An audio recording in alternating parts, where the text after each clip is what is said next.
Welcome to the introduction to Word2WAV Part 4 Batch Processing.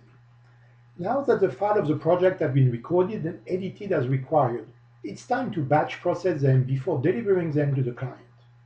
But first, make sure that all the files have been recorded by checking the recording counter here. You can see that one file is missing. I have 51 out of 52. So simply shift-click the progress bar and Word2WAV will bring the non-recording file in the active position, ready to be recorded. The icons are sized so as to optimize the use of Wine's catalog with a touchscreen. Now that all my files have been recorded, I can proceed. Go to View and select Batch Processing. As soon as I open the Batch Processor window, Word2WAV creates a raw WAV file folder in the project folder.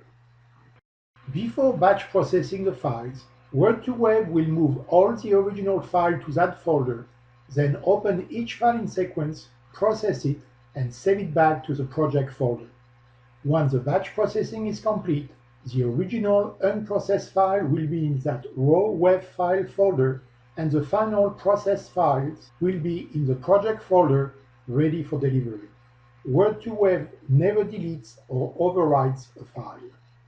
Here is a path to a project folder, and here is a path to the raw WAV file backup folder for reference. The effects are divided into three windows: silent specification, normalization, and resampling and format conversion. When you open the batch processing window, you can see that our audio specifications are here, so we can keep the file with our original specs if we need to. Each effect can be enabled or disabled by clicking the checkbox next to it.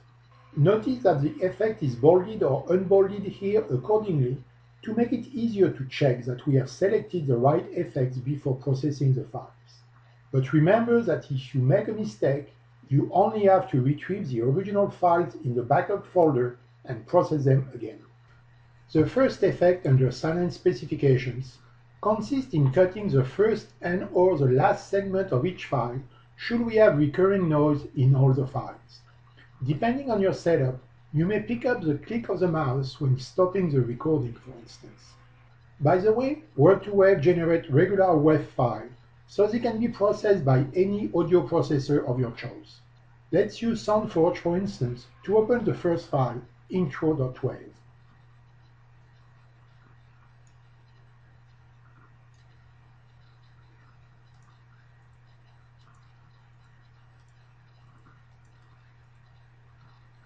You can hear my mouse click at the end of the file.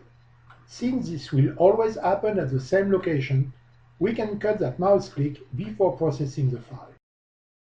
In this case, I do not want to cut the beginning, so I leave the duration at 0, but cut 300 milliseconds at the end of each file.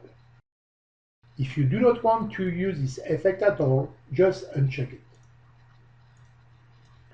Second effect is to set the header and trailer of each file. Usually the client will specify what they need.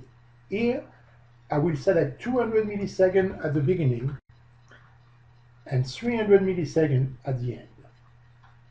But for Word2WAV to determine what is to be considered audio by opposition to silence, you need to set up the threshold. Values between -40 and -26 dB are usually acceptable. Note that you can either enter the value in dB or percentage RMS, and the other value will be calculated automatically. Next is the normalization. Normalization is usually required to get a consistent level across all the files, so there is no audible variation when they are played in sequence.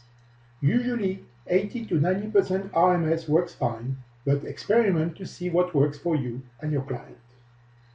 Last is a resampling and format conversion. Always record with the highest quality possible, then downgrade as needed. Assuming I need to deliver MP3, let's choose that and select the bitrate of 256, for instance. At this point, it's usually a good idea to double-check your selections. Let's open the project folder on the side, and then click Process. all the WAV files are moved to the backup folder, and each MP3 file is written back in the project folder as it is processed. Let's open the intro file in its original WAV format next to the final MP3 format.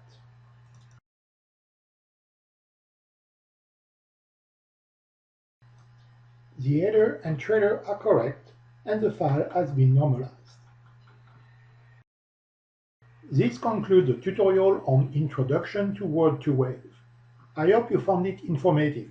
If you have any questions or comments, please email me at support@word2wav.com. Thank you.